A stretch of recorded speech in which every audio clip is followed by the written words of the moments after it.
आज Doubtnut app download करें। Doubtnut पर अपने सभी गणित, रसायन विज्ञान, भौतिक विज्ञान और जीव विज्ञान के डाउट्स का करो सफाया। बस प्रश्न की फोटो खींचो, एक ही प्रश्न को क्रॉप करो और तुरंत वीडियो सोल्यूशन पाओ। अभी डाउनलोड करें। नमस्कार दोस्तों, प्रश्न है नाइट्रोजन स्थिरीकरण जीवाणु पर टिप्पणी लिखिए। तो दोस्तों, जैसा कि हम जानते हैं कि वायुमंडल में लगभग 78% तक नाइट्रोजन की मात्रा होती है। इतनी अधिक नाइट्रोजन की वायुमंडल में मात्रा होने के बावजूद भी पौधे वायुमंडलीय नाइट्रोजन का उपयोग नहीं कर पाते हैं, क्योंकि पौधों में नाइट्रोजन को गैसीय रूप में लेने का अभाव होता है। तो पौधे में नाइट्रोजन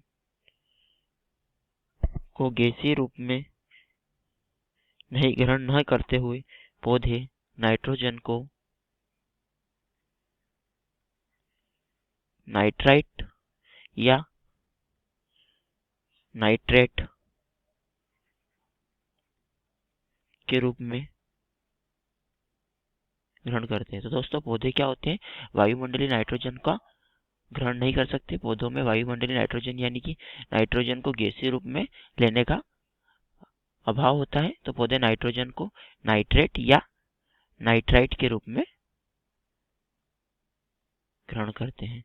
तो वायुमंडलीय नाइट्रोजन को नाइट्रेट, नाइट्राइट या अमोनिया में परिवर्तन की प्रक्रिया को ही नाइट्रोजन स्थिरीकरण कहते हैं। दोस्तों, वायुमंडलीय नाइट्रोजन को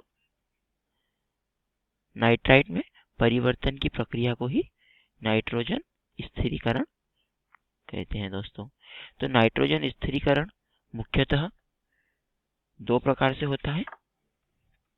पहली विधि होती है दोस्तों, जिसे हम कहते हैं प्राकृतिक विधि, तथा दूसरी विधि होती है विद्युत विसर्जन विधि। विद्युत विसर्जन विधि द्वारा भी नाइट्रोजन स्थिरीकरण होता है। दोस्तों, हम बात करते हैं प्राकृतिक विधि की। तो दोस्तों, प्राकृतिक नाइट्रोजन स्थिरीकरण विधि में जीवाणुओं द्वारा नाइट्रोजन स्थिरीकरण होता है। जो नाइट्रोजन स्थिरीकरण जीवाणु होते हैं, ये जीवाणु वायुमंडल से सीधे नाइट्रोजन ग्रहण कर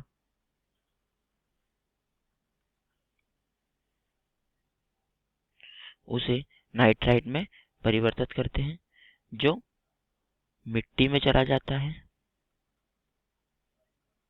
तथा मिट्टी द्वारा पौधों में अवशोषित हो जाता है। तो दोस्तों, ये जीवाणु, जो नाइट्रोजन स्थिरीकरण जीवाणु के उदाहरण की बात करें दोस्तों, तो जैसे राइजोबियम, एपोलोस्पोरा फैमिली के जीवाणु। जैसे राइजोबियम दोस्तों, जो राइजोबियम होता है, यह वायुमंडलीय नाइट्रोजन को नाइट्राइट में परिवर्तित कर पौधों के लिए उपलब्ध करवाता है। अब हम बात करते हैं एजोबैक्टर। एजोबैक्टर मिट्टी में प्राकृतिक रूप से पाया जाता है। जो एजोबैक्टर होता है दोस्तों, वह भी नाइट्रोजन स्थिरीकरण का कार्य करता है। तो दोस्तों, अगर हम इसे संक्षिप्त में कहें, तो जो जीवाणु होते हैं, वह जीवाणु क्या करते हैं? वायुमंडलीय नाइट्रोजन को नाइट्रेट में परिवर्तित करते हैं, तो मिट्टी में जाता है और मिट्टी द्वारा पौधों में उस नाइट्रेट का अवशोषण हो जाता है तथा पौधों की जैविक गतिविधियां प्रारंभ हो जाती है। दोस्तों, हमारा प्रश्न था नाइट्रोजन स्थिरीकरण जीवाणु। तो दोस्तों, एक बार हम इसे संक्षिप्त में समझते हैं। वायुमंडल में कितनी 78% तक नाइट्रोजन होती है, फिर भी पौधे इसका उपयोग नहीं कर सकते, क्योंकि पौधों में नाइट्रोजन को गैसीय रूप में लेने का अभाव होता है, पौधे नाइट्रोजन को नाइट्रेट या नाइट्राइट के रूप में ग्रहण करते हैं। जो पौधे वायुमंडलीय नाइट्रोजन को सीधे ग्रहण न करके उसे नाइट्रेट या नाइट्राइट के रूप में ग्रहण करते हैं। दोस्तों अब हम समझते हैं नाइट्रोजन स्थिरीकरण। तो नाइट्रोजन स्थिरीकरण वही प्रक्रिया होती है दोस्तों जो वायुमंडलीय नाइट्रोजन को नाइट्राइट में परिवर्तन, नाइट्रेट या नाइट्राइट में परिवर्तन की प्रक्रिया को ही हम नाइट्रोजन स्थिरीकरण कहते हैं। यह मुख्यतः दो विधि द्वारा होता है। पहली विधि होती है प्राकृतिक विधि, दूसरी विधि होती है विद्युत विसर्जन विधि। दोस्तों तो हम बात करते हैं दोस्तों सर्वप्रथम प्राकृतिक विधि की। जो प्राकृतिक नाइट्रोजन स्थिरीकरण विधि होती है इसमें मुख्यतः जीवाणुओं के द्वारा होता है स्थिरीकरण। ये जो जीवाणु होते हैं जैसे राइजोबियम, एजोबैक्टर, एपोलोस्पोरी वर्ग के जो जीवाणु होते हैं यह वायुमंडलीय नाइट्रोजन को वायुमंडल से सर्वप्रथम नाइट्रोजन को ग्रहण करते हैं तथा उसे नाइट्रेट या नाइट्राइट में परिवर्तित कर पुनः मिट्टी में छोड़ देते हैं। तो वह मिट्टी के द्वारा पौधों में अवशोषित कर ली जाती है तथा पौधों में नाइट्रोजन की पूर्ति हो जाती है। दोस्तों उम्मीद करता हूँ आपको प्रश्न का उत्तर समझ में आया होगा। धन्यवाद।